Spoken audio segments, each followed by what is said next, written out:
안녕하세요. 종목 어디가 최슬기입니다.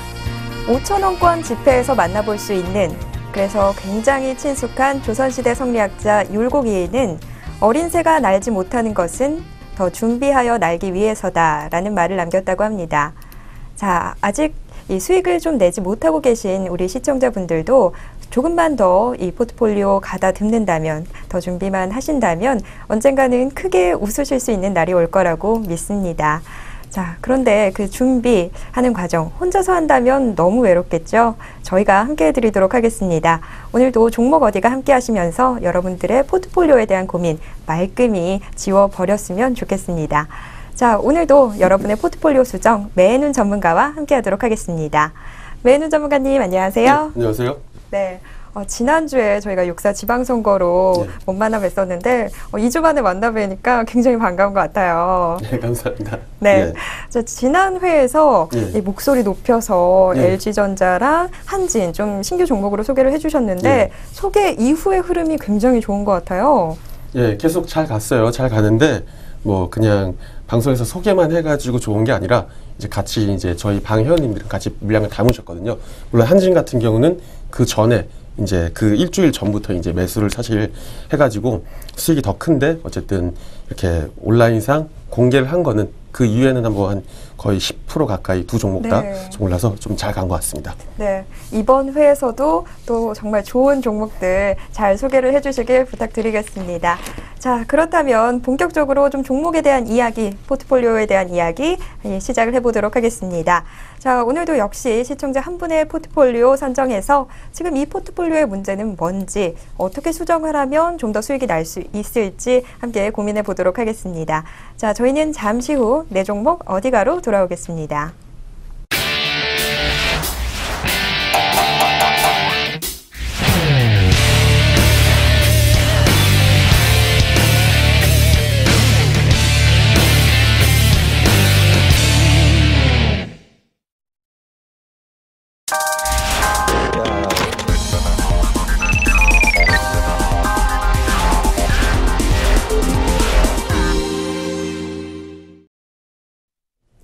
네, 네 종목 어디가 시간입니다.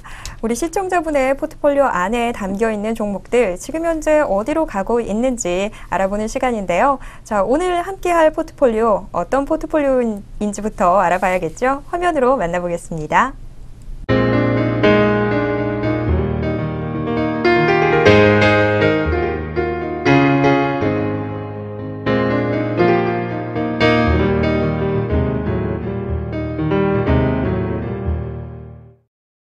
네, 오늘 함께 분석해볼 포트폴리오 안에 네 종목 담겨 있습니다.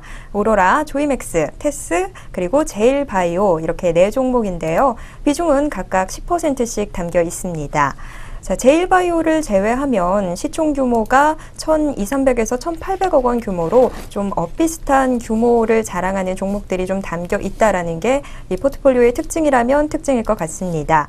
자, 뭐 일단 좀 크게 이 포트폴리오 좀 살펴봐야 할 것 같은데, 자, 전문가님, 이 포트폴리오 좀 특징이라면 특징. 저는 일단 시총 규모가 비슷하다는 점이 가장 먼저 눈에 들어왔는데, 전문가님은 어떻게 보셨나요? 네, 뭐 이전에 뭐 대마불사를 외치던 그런 종목들이 아니기 때문에 어느 정도의 그 포트를 담는 성격을 알 수 있을 것 같아요. 이 정도 시총 규모에서 적절한 아주 소량의 금액만 투입을 해가지고 하시는 부분 같고, 단지 목표치가 어느 정도인지 몰라가지고 말씀은 뭐 못 드리겠지만 적절한 그래도 포트 수준에 대비 적절한 비중이 담겼다. 그런 점에서는 괜찮은 것 같고, 그리고 수익권에 있는 것들도 있고 해서 점수는 이 점보다 좀 좋을 것 같아요. 그래도 한 5점은 받지 않을까라고. 10점 만점에 5점 정도는 받을 수 있는 포트폴리오다. 네. 네, 여태까지의 포트폴리오에 비해서는 상당히 좀 그래도 괜찮은 구성인가 봐요. 네, 뭐 그 전에 있다가 지금 수익이 갑자기 좀 악화돼가지고 이제 그 마이너스권으로 돌아선 종목도 있는데, 그 전에 이미 매수 타점이라는 것들이 괜찮아서 좀 높은 점수를 받을 수 있었던 것 같습니다. 네, 자 전반적인 이 포트폴리오에 대한 평가 한번 들어봤고요. 자 이제는 한 종목씩 좀 구체적으로 살펴보도록 하겠습니다. 자 가장 먼저 살펴볼 종목은 오로라입니다. 우리 시청자분은 오로라 11,000원에 매수하셨는데요. 비중 10%로 담아두고 계십니다. 자 오로라 6월 11일 종가는 1,100원 기록했습니다. 오로라는 캐릭터 디자인 전문 기업이죠. 이 가수 싸이의 캐릭터 판권을 보유한 것으로도 잘 알려져 있습니다. 자, 전문가님, 오로라 이 전반적인 기업 이 업황 좀 분석 좀 부탁드리겠습니다. 예, 오로라 말씀드렸던 그 캐릭터 상품인데요. 이렇게 오로라처럼 처음에 이제 시장 조사부터 그다음에 뭐 제품 개발하고 생산하고 기획해가지고 만들어서 판매까지 하는 이런 이제 어떻게 보면은 원스톱 솔루션의 비즈니스 모델을 운영하는 기업들이 사실 많지는 않습니다. 뭐 이렇게 할 수 있는 구조가 환경 자체가 많지가 않기 때문에 이런 구조를 택하는 기업들이 많지는 않은데 이런 이제 비즈니스 모델의 장점 자체가 물론 생산 원가 절감, 수직 계열화가 잘 되면 생산 원가를 절감할 수도 있지만 가장 중요한 거는 이제 고객의 니즈에 맞게 좀 발빠르게 대응이 가능하고 그리고 또 그에 따른 마케팅 또한 좀 적극적으로 이루어질 수 있는 이런 면이 있습니다. 근데 여기서 포인트는 뭐냐면 이 봉제 산업과 캐릭터 관련된 많은 산업에서 다른 이제 OEM을 해가지고 제품 판매만 그거만 받아서 판매하는 기업은 이 시장에 대응하는 게 상대적으로 늦는데 이 오로라는 그런 수직 계열 자체를 잘 맞춰놨기 때문에 이 시장에 대응해서 반응하는 것도 빠르고 좀 마케팅도 적극적인데 이 완구라는 것 자체가 어떤 가난한 나라 사람들이 사는 게 아니라 좀 그래도 좀 먹고 살만한 나라, 좀 완구의 그 구매력이 좀 높은 나라는 결국 선진국 시장인데 이런 나라를 쪽에서 좀 발빠르게 반응하는 거는 결국 수익이라는 거죠. 이런 측면에서는 오로라는 좀 굉장히 좀 높은 평가를 받을 수 있겠죠. 근데 물론 그렇게 시장에 그 민감하게 반응할 수 있다 그래서 오로라가 그냥 다 좋다. 또 이것만 또 아닙니다. 굉장히 뭐 이야기 들어봤을 때 환경이 상당히 좀 좋은 것 같은데 어떤 문제점이 있나요? 예, 오로라가 사실 지금까지 잘 해왔어요. 뭐 2002년, 3년 이럴 때 그 전에 좀 폭발적인 성장을 보이면서 어떻게 보면 외국 시장이 이제 저연령 아동 그 완구 시장이 점층적으로 안정되는 모습 그리고 선진국 한마디로 그걸 소비해줄 층이 있는 나라들에서 이 연령 세대들의 그 인구 증가율이 어느 정도 뚜렷하게 보였기 때문에 이런 데서 이제 타겟팅이 충분히 될 수 있었는데 문제가 뭐냐면 이제 오로라는 매출의 90%가 이제 외화로 거래를 합니다. 외화로 거래를 하는데 현지에 있는 공장과 판매법이 있는 영국 이런 쪽에서 이제 지출도 또 외화로 하기 때문에 한 90% 중에 70%는 자동적으로 해지가 되는 이 매출의 규모에 비해서 70%가 내가 달러를 받는 거를 해지를 자동으로 되는데 문제가 그러면 20%에 대한 그 달러를 어떤 식으로 내가 소비를 해서 한국으로 다시 들어올 거냐 이런 점이 걸렸었는데 결론은 그 대한항공과 마찬가지예요. 대한항공도 이제 기름값이 좀 수입을 하는 가격이 환율로 인해서 수익을 받는데 이 기업은 정반대죠. 이제 오로라 같은 경우는 외화를 달러를 이제 들여올 때 환전하는 과정에서 한 1%가 환율이 하락할 때마다 한 2.5% 정도 한 영업이익에서 이제 손실을 보는데 그런 점이 한 1,050선에서 보통 평균 매겨졌어요. 근데 지금 환율이 와장창 깨지면서 1,020선을 밑으로 깨고 돌파를 했는데 지금 적극적인 환율 방어를 할 수 없는 입장이 있다 보니까 그대로 실적조차도 또 마이너스권으로 좀 그 전 분기 대비해서 좀 마이너스로 잡히는 그러다 보니까 요 얼마 전에 실적 발표가 났는데 나자마자 그냥 뭐 급락을 맞았죠 완전히. 그리고 싸이 관련해서도 조금 수혜를 받나 싶었지만 실상 싸이가 그 한 달 오히려 더 하락을 띠는 그런 모습을 보여가지고 마냥 좋을 수만도 없고 이거는 이 가격대 자체는 괜찮은 가격이었는데 어떻게 처리를 할지는 좀 차트를 보면서 말씀을 드릴 것 같습니다.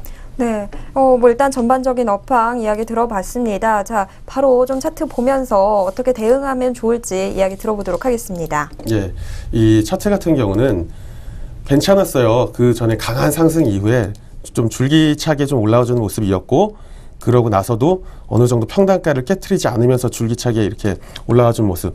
더 간다면은 한번 시세를 한번 뿜을 수 있는 위에 이제 매물대가 없기 때문에 올라간다면 깔끔하게 뚫고 올라갈 수 있는 이런 모습이어서 11,000원 평단가 사실 나쁜 수준은 아니었거든요. 근데 언제 잡았느냐가 문제겠죠. 언제 잡았냐가 문제인데 결론적으로 여기서 잡았을 것이냐 예, 이 시기에서 잡았을 것이냐 둘 중 하나겠죠. 1번이냐 2번이냐. 예, 시기상 본다면 당연히 1번은 아닌 것 같아요. 예, 2번인데 이 이후에 올라감에도 처리를 안 하신 거 보니까 어느 정도 좀 더 목표가 박스 상단을 좀 노리신 것 같은데 이미 이 기준선 거의 11,000원대가 요 있는 매물대의 기준선 가격 정도의 매물대입니다. 예, 기준선을 하락했죠. 물론 이제 매입 단가도 하락하면서 중요한 거는 이 밑에 지지를 한번 보였던 요런 라인들을 깨기 시작하면 예, 요런 것들이 완전 한 번에 한 방에 예, 골로 갈 수 있다는 거죠. 예, 골로 간다는 표현은 아니고 예, 이렇게 하락세를 이런 식으로 채널링이 예, 밑으로 뿜는 예, 이런 모습이 구사될 수가 있어서 한 요 라인이 9,700, 9,200, 한 45원, 예, 9,270원 정도 잡히는데 예, 요 라인을 파란색으로 표시한 건 그만큼 이유가 있는 거죠. 파란색을 예, 깼을 때는 그만큼 하락이 더 크게 날 수 있다. 그렇기 때문에 장기적인 관점에서 오로라의 어떤 매출 고전 이런 거는 사실 변함이 없어서 요게 심하게 망가졌다. 예, 그렇게는 볼 수 없습니다. 하지만 차트 분석상 여기서 이 라인을 깨버리게 되면 예, 한도 끝도 없이 빠질 수가 있기 때문에 요거는 9,245원 예, 로우 라인 밑단을 깨지 않을 때까지는 홀딩하지만 예, 깨면 손절 그리고 그 이상으로 올라와 줄 때는 예, 당연히 목표로 하시는 가격 이런 박스 상단들 예, 근접할 때마다 거의 한 13,000원 이상 될 때마다 분할로 매도를 하셔야 되겠죠. 네, 자, 오로라 좀 업황부터 지금 현재 차트 분석까지 한꺼번에 좀 해봤습니다. 이 오로라 일단 뭐 정리를 좀 해보면 일단 9,245원 선을 하회했을 때에는 이탈을 했을 때에는 계속 이 하락폭이 커질 수 있기 때문에 그때는 손절 대응 잘 하셔야 할 것 같습니다. 그리고 13,000원을 넘어가는 순간부터는 좀 이 분할 매도하시면서 이익 실현하시면 될 것 같습니다. 자, 오로라 이쯤에서 정리를 해보도록 하겠고요. 두 번째 종목으로 넘어가 보도록 하겠습니다. 자, 두 번째 종목은 게임 관련주 조이맥스입니다. 조이맥스 매수 단가는 35,500원이었습니다. 역시 비중 10%였고요. 11일 종가는 27,450원 기록했습니다. 게임주들은 게임 흥행에 따라서 부침이 참 심한 종목들이죠. 조이맥스는 현재 어떤 상황에 직면해 있는지 이전부터 좀 확인을 해보도록 하겠습니다. 예, 조이맥스 같은 경우는 처음에 최 앵커님 말씀하셨듯이 그러니까 실적 추정에 대한 불확실성이 굉장히 존재하는 업황입니다. 네, 그게 가장 키포인트고요. 두 번째는 지금 중국의 텐센트와 제휴해서 하는 이제 지금 공짜로 배포를 해서 게임을 체험하게 하는 그 기간인데 이제 국내에서도 히트를 했어요. 로스트 사가라고 로스트 사가 예, 그런 네. 그 게임이 좀 히트를 쳤는데 물론 이전까지 뭐 카카오톡이나 라인 이런 쪽에 상장이 아니라 올렸던 기업들이 굉장히 좀 실적을 좋게 찍으면서 특히나 이렇게 국내 기업 라인이나 카카오톡을 이용한 모바일 시장에서 한 5위 안에권에 찍는 그 게임들은 이 라이프 사이클이 굉장히 길어지는 예, 그런 특성을 보입니다. 아무래도 이제 자기들이 돈을 내서 예, 그 게임을 키워왔고 뭐 캐릭터를 샀고 뭐 아이템을 사고 레벨을 올려왔던 이런 데 대한 투자가 이제 계속해서 유지가 되는 거죠. 그렇기 때문에 지금 일본에도 또 상장이 돼 있는데 상장이 아니라 런칭을 시켜놨는데 일본의 어떤 그 오타쿠라는 그런 성격에 네. 예, 비추어 봤을 때는 일본에서는 그 상위권을 찍었을 때 그 라이프 사이클이 더 길어지는 이런 특성을 가지는데 지금 잘하고 있어요. 잘하고 있는데 문제는 뭐냐면 이 전년도까지 냈던 게임 수들에 비해 지금 현격하게 좀 게임 수가 줄어들었는데 올해 같은 경우는 작년에 대비해서 출시했던 게임에 비해 한 5배 숫자의 게임을 출시하겠다고 예, 지금 말을 했습니다. 그리고 앞서 말씀드린 키포인트는 중국 텐센트와 제휴해가지고 지금 공짜로 배포를 하고 있는 로스트 사가의 중국 성공적인 안착 여부가 예, 키포인트입니다. 물론 이 모바일 시장 자체가 게임에 대한 그 신작에 대한 흥행 여부를 측정할 수 없기 때문에 이 실적 추정에 대한 불확실성은 뭐 존재한다. 예, 이게 가장 큰 어떻게 보면은 조이맥스가 가지는 뭐 숙명적인 예, 그런 원죄가 아닐까 생각을 하고요. 이게 뭐 장중에 한때 5만 원째까지 가기도 했었는데 현재 재무제표를 감안한 적정 EPS 수준을 생각을 한다면 사실 이 정도 주가 23,000원에서 26,000원 사이 이 정도가 사실 적정한 주가예요. 그동안 좀 개인들이 매물을 엄청 많이 달라붙으면서 막 서로 치고받고 해가지고 좀 가격대를 많이 뛰어났는데 키포인트는 이제 로스트 사가의 중국의 성공적인 안착 여부, 둘째는 앞으로 이제 남은 한 10개 종목들을 게임들을 출시를 하는데 그 게임들이 이전에 뭐 윈드러너나 뭐 캔디팡 이런 것만큼 성공적으로 5등 안에 드는 순위권에 진입을 해서 장기적인 라이프 사이클을 가져갈 수 있느냐, 이게 이제 관건이죠. 근데 그거는 아직 확인되지 않기 때문에 더군다나 얘가 가진 원죄가 그거죠. 실적 주장에 대한 불확실성이 존재한다는 점. 그러면 지금 이런 걸 지금 투자해야 되겠느냐? 저는 아니라고 봐요. 적어도 이런 게 텐센트가 그걸 잘 로스트 싹을 잘 시켜서 어느 정도 순위권 올려놓고 매출액이 잡히는 그 정도 시점. 물론 얘네들이 이제 퍼블리셔라 그래가지고 이 게임을 받아서 공급을 하는 돌리는 이런 업자. 지금 이제 모회사인 위메이드인데 위메이드가 마케팅 비용이나 이 수수료 피 등을 지급을 하기 때문에 그런 점을 좀 양호합니다. 뭐 좀 비용은 줄어들고 매출액은 좀 더 늘릴 수 있는 이런 가능한 구조인데 그렇다고 하더라도 아직 실적이 가시적으로 잡히지 않았고 이 전분기 실적이 발표되자마자 급락을 맞았죠. 이 점 또한 관가할 수가 없거든요. 또다시 이런 상황이 발생되지 않는다고 그러면 중국에서의 로스트 사가의 성공 여부 그리고 앞으로 라인이나 이런 쪽에 더 올릴 실적이 중요하겠고 한번 차트로 가격대 한번 알아보겠습니다. 네네. 바로 차트 좀 확인을 해보도록 하겠습니다. 차트 같은 경우 뭐 이미 크게 급락을 2번이나 맞았어요. 그 이후에도 사실 살아나는 모습 보이고 있지 않은데 마찬가지입니다. 그 전에 오로라 같이 이렇게 강한 상승 이후에 한번 탄력을 받을 때 그 밑단을 형성했던 자리 이런 라인들까지 지금 사실 위협을 하고 있습니다.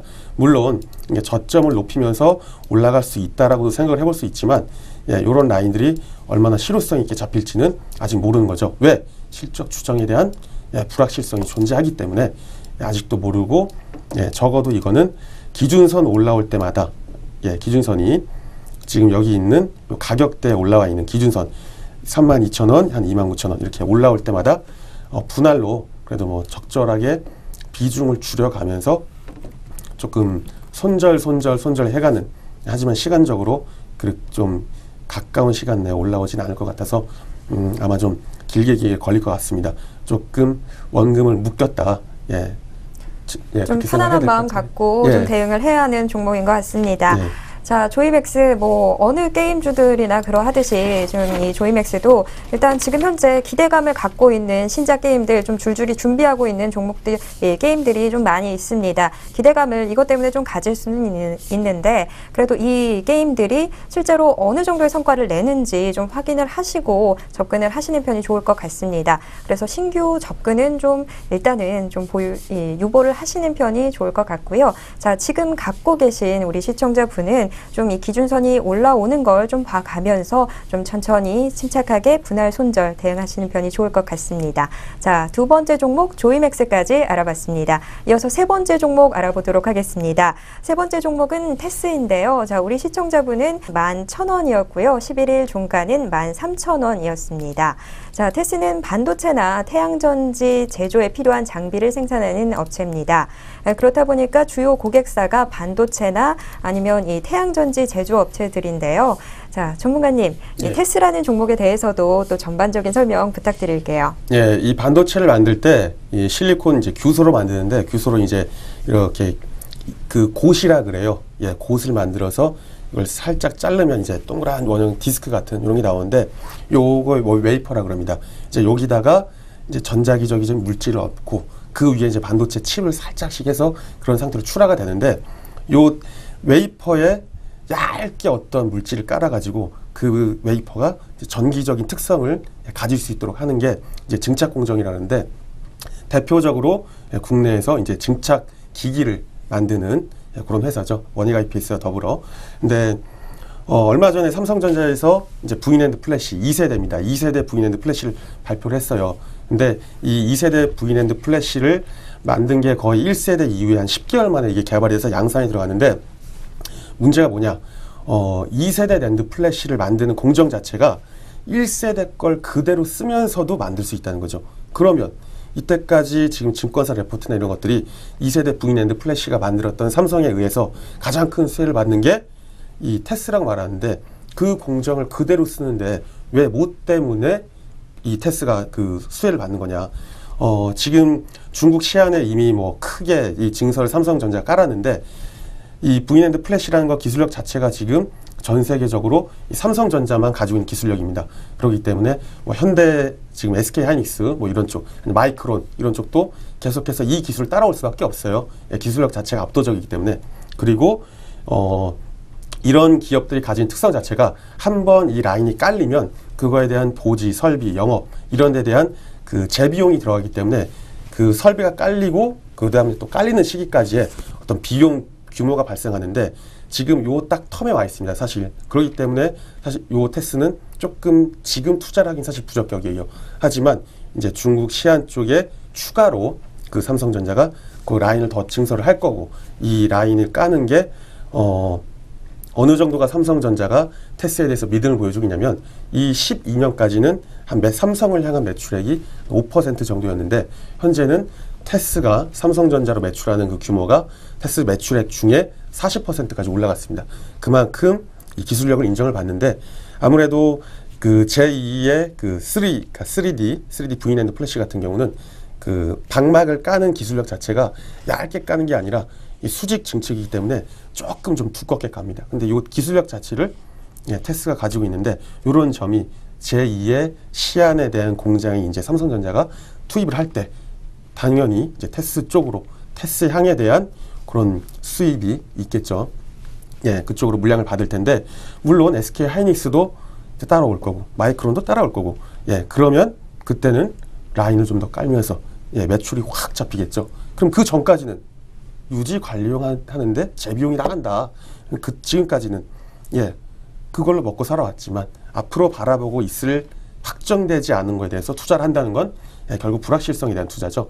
예, 지금은 굉장히 차트상은 괜찮아요. 잘 가고 빠지지도 않고 있고 어느 정도 해놓은 성과가 있기 때문에 괜찮게는 보는데 중요한 건 얘네들이 성과를 이제 가시적으로 가져갈 때 그때가 투자 포인트가 될 것 같고 그러니까 결국에는 이 앞서서 살펴봤던 조이맥스랑 좀 비슷한 상황이 되는 거네요. 일단 뭐 기대감도 있고 다 있는데 좀 실적이 실제로 좀 나오고 난 다음에 그때 접근을 해도 늦지 않다. 일단 신규로 좀 매수를 관심을 갖고 계신 분들께는 그렇게 말씀을 드릴 수 있을 것 같아요. 자, 그렇다면 차트를 좀 보면서 지금 보유를 하고 계신 우리 시청자분은 어떻게 대응을 하시면 좋을지 좀 차트 흐름 살펴보도록 하겠습니다.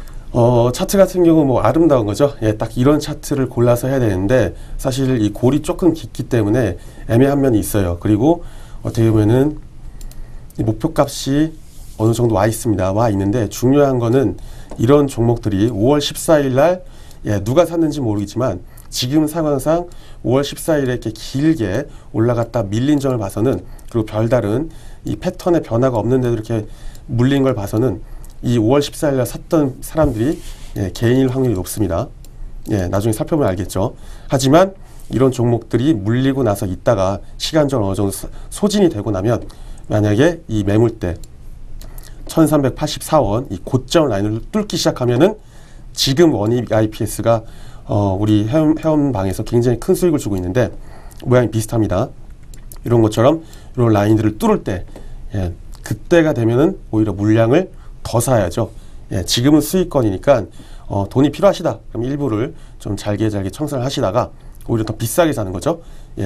13,840원이 돌파가 나올 때 오히려 양봉을 이용해서 뛰쳐나가는 때 물량을 더 추가한다. 그렇게 할 수 있겠고 아니다. 그냥 적절하게 나는 박스 상단에서 팔겠다. 이러면 전형적인 개미 마인드고요. 딱 그 수익에서 머무르셔도 상관없고 돌파 나올 때 더 붙여도 상관이 없습니다. 굉장히 아름다운 가게 잡으셔가지고 좋은 모습 보이고 있습니다. 네, 자, 뭐 일단 차트 흐름은 일단 좋은 것 같아요. 그런데 대응 방법을 두 가지를 지금 알려주신 거죠. 뭐 수익권에 있을 때 지금 좀 분할 청산을 하는 방법도 있겠고 13,840원이었죠. 13,840원대에 더 분량을 더 붙여서 좀 더 대응을 하는 방법도 있겠다. 이렇게 말씀을 해주셨습니다. 자, 두 가지 방법 중에서 이제 선택은 우리 시청자분에게 달린 것 같습니다. 자, 세 번째 종목 테스까지 알아봤고요. 이제 마지막 종목 알아보도록 하겠습니다. 마지막 종목은 제일바이오입니다. 자, 제일바이오 매수 단가는 3,000원이었고요. 11일 종가는 3,030원 기록했습니다. 비중 역시 10%로 포트폴리오 안에 담겨 있습니다. 자, 제일바이오는 발효를 기반으로 하는 이 동물약품을 제조, 판매하는 업체죠. 이 순수 외국 회사를 제외하고는 이 국내 최대의 발효 설비를 보유하고 이 순수 우리 기술로 개발한 원료를 생산, 수출해내면서 이 생명공학 분야의 선도 업체로 잘 알려져 있습니다. 자, 최근 중동 지역에서 중동의 사스라고 불리는 호흡기 증후군 메르스가 발생해서 백신주들이 동반 상승하는 모습을 보였는데요. 이런 흐름을 타고 제일바이오도 그 수혜를 좀 입었습니다. 자, 제일바이오 지금 현재 상황은 좀 어떤지 살펴보도록 하겠습니다. 예, 제일바이오 같은 경우는 지금 이런 동물의약품 쪽이 사실 이런 영세한 국내 영세한 회사들이 대규모 자금을 집행을 해가지고, 아니면은 그 고급 인력의 단가를 맞춰가지고, 약품을 개발하고 이런 게 사실 쉽지는 않잖아요. 그러다 보니까 대부분이 이제 수입한 원재료를 그냥 가공해서 파는 정도에 머물고 있다는 거죠. 제일바이오도 그 테두리를 벗어날 수 없는데, 말씀해 주신 것처럼, 국내 유일하게 어떻게 보면은 그래도 그 기술이나 이런 걸 자금을 소요시켜서, 개발을 해서 수출까지 하는 유일한 회사라는 점은 좀 인정을 받아야 되겠죠. 인정을 받아야 되는데, 이제 얘네가 먹고 사는 이유는 딱 하나예요.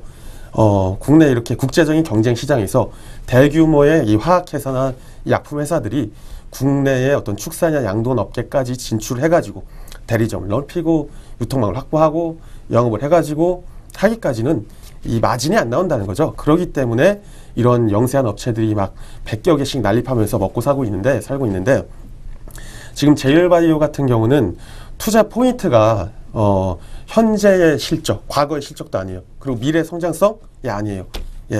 요건 딱 하나입니다. 그냥 조류독감이나 돼지 콜레라, 아까 말씀하신 그 중동의 그 호흡기 증후군, 호흡기 증후군, 그걸 좀 메르스, 네. 그런 쪽만 나오길 바라는 거예요. 그리고 이 차트도 마찬가지입니다. 별다른 특징이 없어요. 근데 생각을 해보면 그때 파로나 다른 종목들, 중앙배신 이런 것들이 엄청나게 칠 때 제일바이오 치지 못했죠.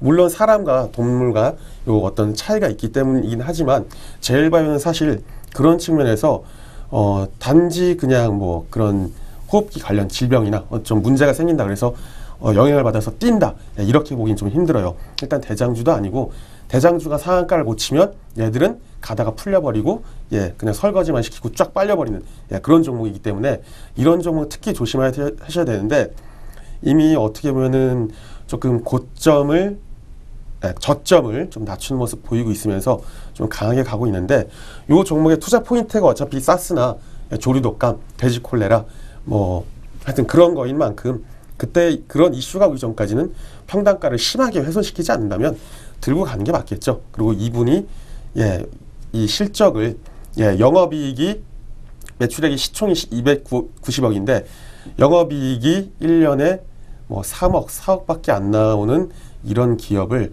어떤 펀더멘털 때문에 투자를 했다.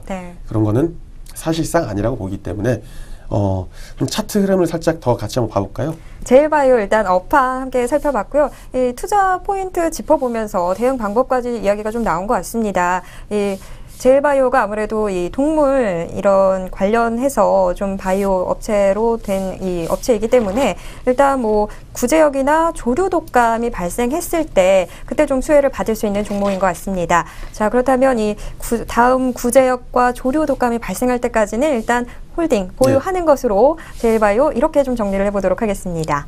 자, 제일바이오까지 4종목 모두 알아봤습니다. 자, 제일바이오는 일단 보유로 가닥 잡았고요. 이 오로라, 조이맥스, 테스는 각각 분할 매도 손절하면서 정리를 좀 하게 될 것 같습니다. 자, 그러다 보면 포트폴리오 안에 빈자리가 좀 생기게 될 텐데요. 이 빈자리를 채울 수 있는 종목, 자, 전문가님, 좀 이 빈자리 채울 수 있는 종목 없을까요? 그래서 좀 준비해 본 게 있는데, 이게 그 LG전자랑 한진만큼 좀 잘 가주길 바라면서 좀 준비를 해봤습니다. 네, 자, 어떤 종목 소개해 주실 건가요? 첫 번째는 한진칼이고요. 한진이 잘 가고 나서가 아니라 이 종목이 어느 정도 좀 괜찮게 보이는데, 그 세계 채권을 최대로 운용하는 자산운용사죠. 이제 핀코에서 그 나온 용어가 이제 뉴트럴이라는 그런 용어를 쓰는데, 요즘 이제 어떻게 보면 경기는 확장 국면인데 GDP 대비해서 개인의 근로소득 수준은 내려가는데 기업들은 유보율은 빵빵 뛰고 이런 투자는 일어나지 않는 이런 모습을 뉴 뉴트럴이라고 표현을 하는데 그렇게 돼서 얘들이 꼽은 기조가 있더라고요. 보니까 그 산업에 대해서 중고 제품 그리고 저가 제품 그리고 렌탈 이런 쪽이 그러니까 어떻게 보면은 코웨이, 다이소 이런 쪽인데 지금 한질칸 같은 경우는 진에어라는 이 저가 운용사를 그 운용사가 아니라 항공사를 운영을 하고 있습니다.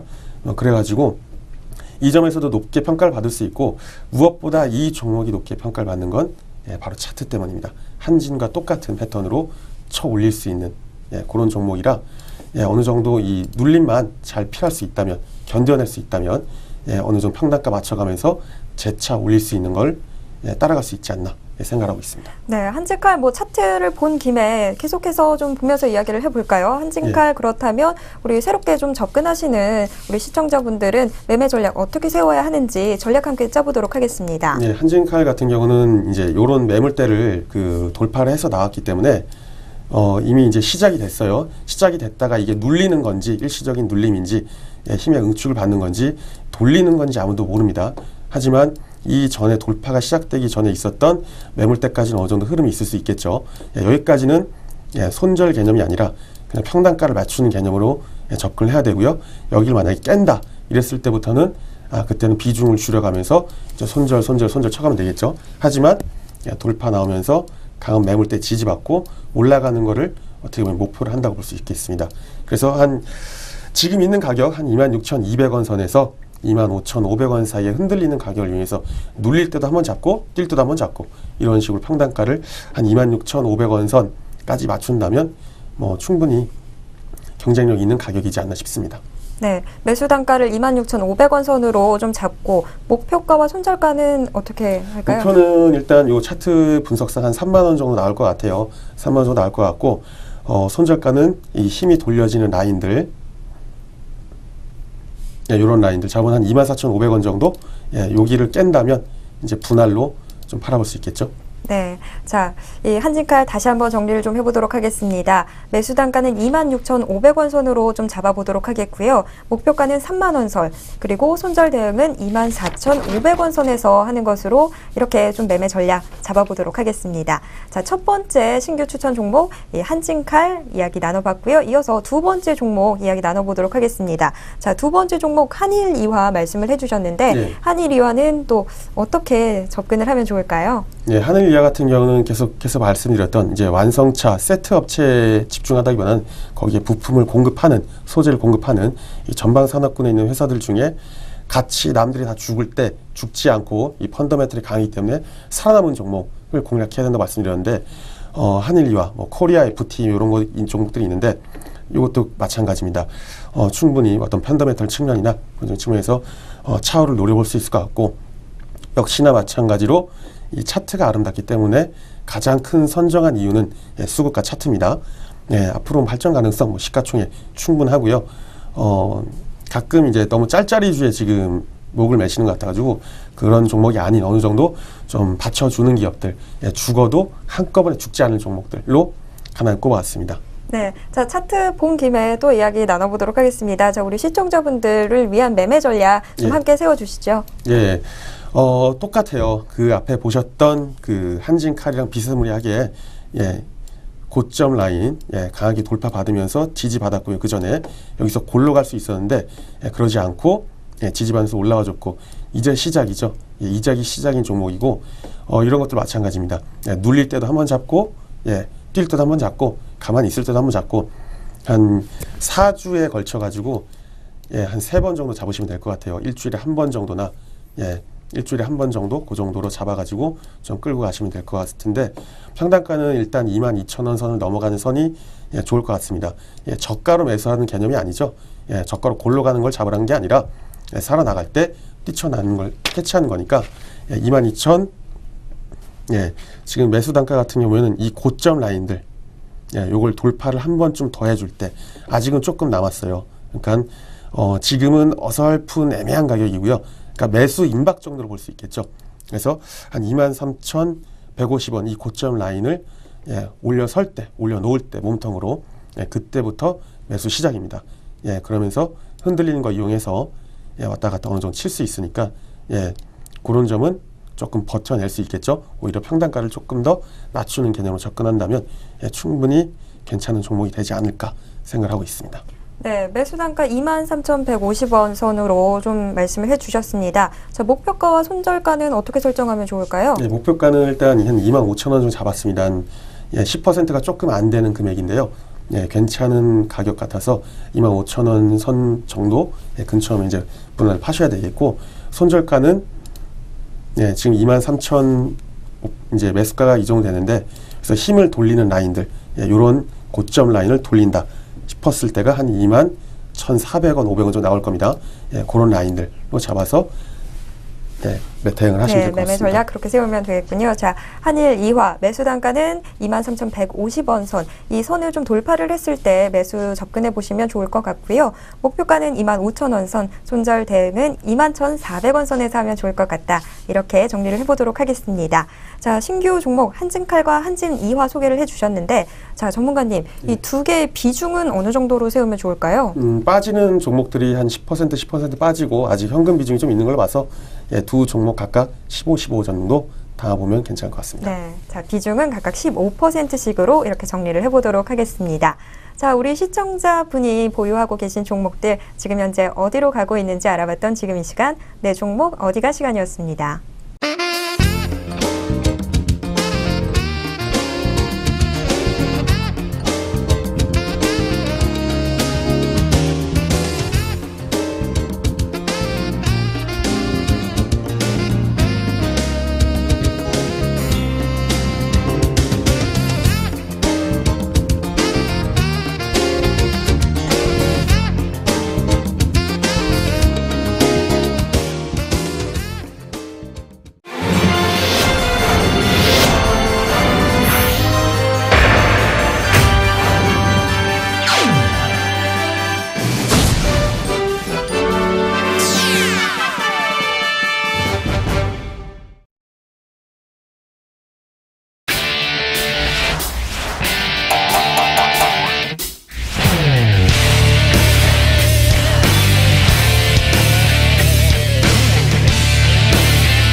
네, 이렇게 오늘도 시청자분의 포트폴리오 함께 수정해 봤습니다.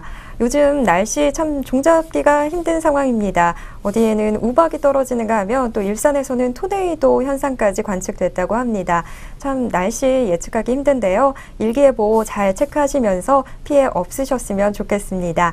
자, 그리고 주식시장 대응은 종목 어디가와 함께하는 거 잊지 마셨으면 좋겠습니다. 자, 오늘 함께해 주신 여러분 고맙습니다. 다음 시간에 뵙겠습니다.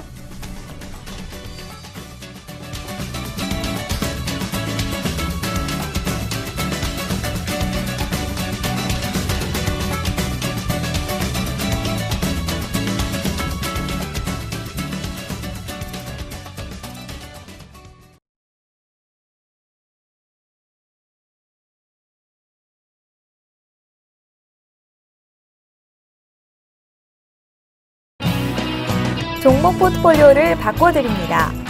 계좌에 담아놓은 종목 구성에 자신이 없거나 보유 중인 포트폴리오에서 수익이 나지 않는다면 매해는 전문가에게 신청하세요. 수익이 나는 엣지 있는 포트폴리오로 바꿔드리고 매해는 전문가의 유료 온라인 강의 일주일 이용권도 드립니다. 참여 신청은 SS증권방송 게시판 www.sstv.net 또는 www.위치맵.co.kr 전화 02-6344-7557로 받고 있습니다. 지금 바로 신청하세요.